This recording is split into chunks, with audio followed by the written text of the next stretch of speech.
The following may not be suitable for all audiences. Viewer discretion is advised.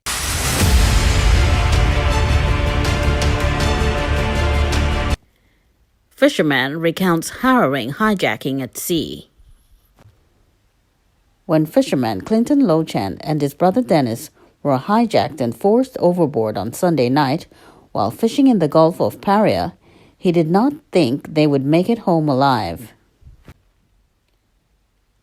Recalling the harrowing experience on Wednesday, Lochan, 43, said the incident has not only left them traumatized, but he has lost his only means of income. While they recovered his boat miles away, he said the assailants drilled holes in his vessel in an attempt to sink it. Lochan, a fisherman for over 30 years, recalled that he and his brother Dennis were on his 28-foot pirogue in the Gulf of Paria off the La Brea jetty. He said around 8:30 p.m., a white boat with what looked like 4 men in it slowly approached them. Lochan said he flashed his headlights, but the men began to quarrel, so he switched it off. He then saw a man point a gun and threatened to erase them if they moved. The man ordered Lochan and his brother to lie down in the middle of the boat. "I don't say we dead already.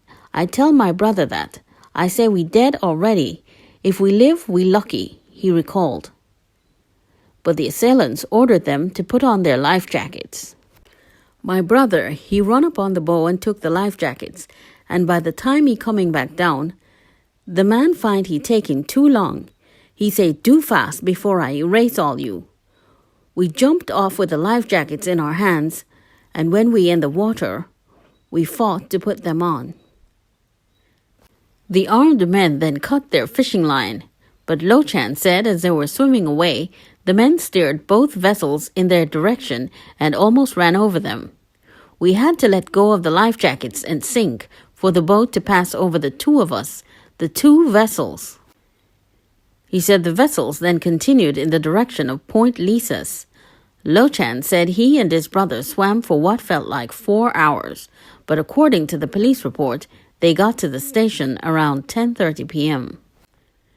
He said the place was pitch black and the water was rough. Lochan said on at least 3 occasions he had to swim back to help his brother, who was trailing behind. "My brother almost died 3 times. He say he cannot make it. I had to go back and tell him don't give up because I will not leave him," he recalled. He said eventually they swam to shore and walked to the Carrot Shed Beach facility, where they were assisted and taken to the police station. The fishermen claimed the police tried for about an hour to reach the Coast Guard, only to be told that no Coast Guard vessel was available. Lochan said on Monday he made a report at the Marabella police station, while his other brother, who also owns a boat, took him to search for his vessel. He claimed he spotted a boat fitting the description of the one used in the robbery, but when he went to the Coast Guard base at the San Fernando Yacht Club, the officer told them they did not have a vessel. He said he offered to take the officers in his brother's boat, but they declined. Lochan said he got no assistance. The fisherman called on National Security Minister Fitzgerald Hines to ensure that the base is properly equipped to respond to incidents. He said the TTPS Riverine Unit vessel was also nowhere to be found. "A poor man will suffer till he dead," he said. While his vessel was found near Marabella, he said it was almost completely underwater, as it was badly damaged. Logan said he cannot afford to repair it. Lamenting that he has 3 children ages 17, 15, and 7, he said, "This is the only thing I have to provide for my family, and this is what they do to me. I lost everything. They wicked." Lochan said his boat is valued at $45,000, while the engine is valued at $33,600.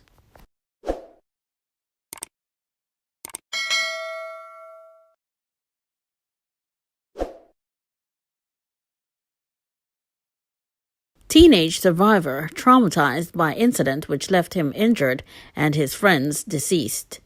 The 15-year-old boy, who suffered an injury to his arm when police opened fire on a vehicle in which he was a passenger in Port of Spain on Saturday morning, erasing 3 of his friends, has been released from hospital.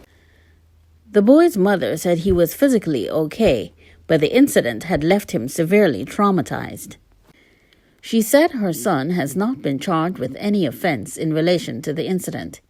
He was a third of the survivors of the incident released without charges being laid by the police. Around 3:30 a.m. on Saturday, police report that they were chasing a white Toyota Aqua with 6 occupants from Diego Martin into Port of Spain. The officers have claimed that the vehicle's occupants opened fire at them and they returned fire. Yesterday, in a press release confirming the 3 youngsters were released without charges, the Trinidad and Tobago Police Service seemed to double down on the officers' claims. Officers of the Guard and Emergency Branch, who also joined the pursuit, allegedly came under fire from the occupants of the vehicle. And in keeping with the Trinidad and Tobago Police Service's use of force policy, returned fire in the direction of the occupants, the release said. A Smith & Wesson pistol was also reportedly found in the vehicle, the release added. Isaiah Roberts, 17, Leonardo Williams, 22, and Fabian Richards, 24, were erased by the police during the incident. Yesterday, Williams's mother, Lucky Joseph, said the autopsy on her son's body showed he had been shot multiple times.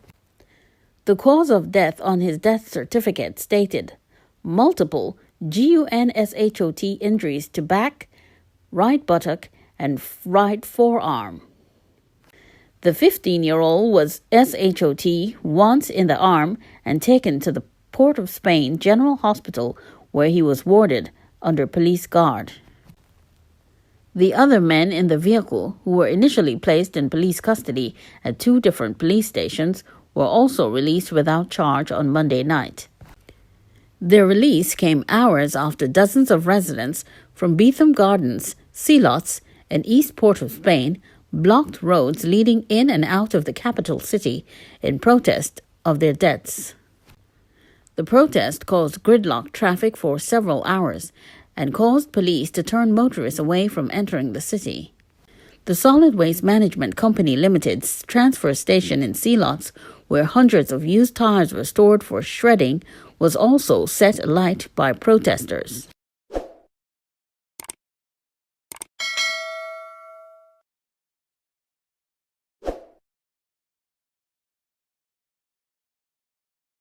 SJLRC workers ambushed at worksite, leaving 1 dead and 4 others injured.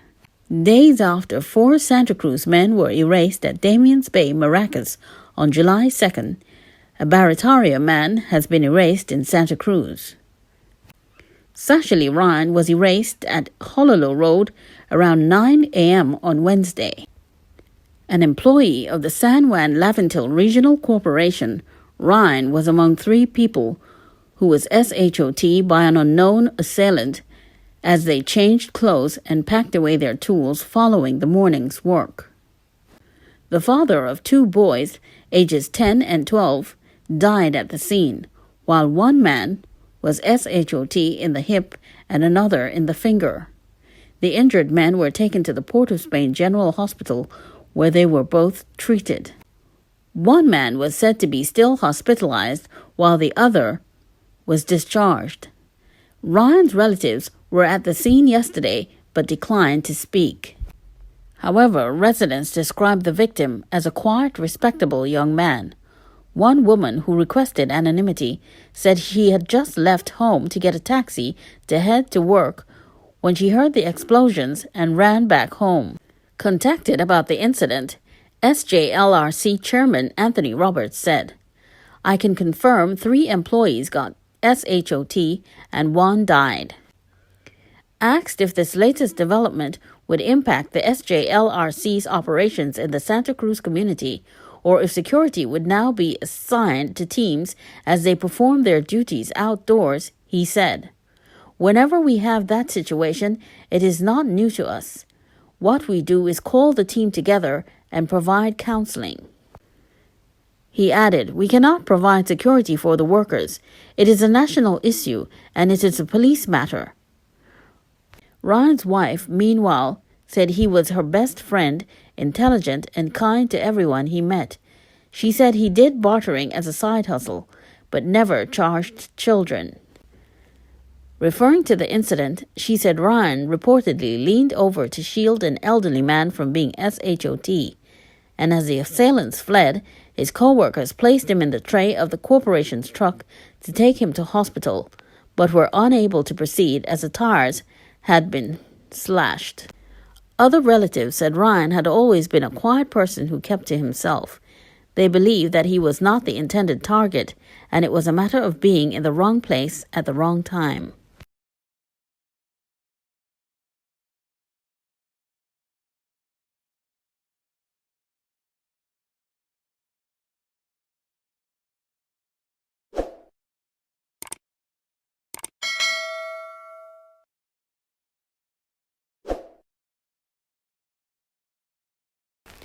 Man convicted of kidnapping and robbery of taxi driver loses appeal. A San Juan man serving 4 years for abducting and robbing a taxi driver and his passenger has lost his appeal over his conviction. Delivering an oral judgment during a virtual hearing on Wednesday, appellate judges Alice York Suhan, Prakesh Musai, and Malcolm Holdip dismissed Kevin Logan's appeal. The appeal panel agreed with Logan's attorneys that the judge who presided over his trial in 2019 made an error in identifying inconsistencies in the evidence of 2 police officers over Logan's arrest and subsequent identification by the passenger. However, the judges ruled that the error was not fatal to the state's case against Logan, as there was other evidence for the jury to arrive at the inescapable conclusion that Logan was involved in the robbery. According to the evidence in the case, the robbery occurred on January 21, 2007. The driver of the taxi who plied his car for hire between San Fernando and Princestown left a library corner with a female passenger in the front seat and 2 male passengers in the back seat. On reaching Manahambre Road, the backseat passengers announced a holdup and robbed the passenger and the driver of their wallets and cell phones. The men ordered the driver to turn the vehicle around and he complied. However, while driving past the St. Madeleine police station, the driver pulled into the car park and began honking the horn. The men alighted from the vehicle and ran away in different directions. They were then allegedly arrested by officers at the police station who responded to the incident. In prosecuting the case, the Office of the Director of Public Prosecutions led the evidence of a Chaguanas taxi driver who claimed to have been robbed by Logan days before the incident in South Trinidad. Logan testified in his defense and claimed that on the day of the San Fernando robbery, he was arrested in San Juan in relation to the other robbery, which he also denied committing. He claimed that he was brought to the police station around the same time of the robbery and was mistakenly implicated. He was slapped with 2 kidnapping charges, 1 robbery with aggravation and 1 for using an imitation firearm in the furtherance of a robbery. As part of its decision in the appeal, the panel affirmed the 4-year sentences he received for kidnapping and robbery and the 2-year sentence he received for possession of the imitation firearm. Logan was represented by Candace Nanton and Delicia Helwig Robertson of the Public Defender's Department, while Travers Sinanan and Sabrina Dugdeen Jaglal represented the state.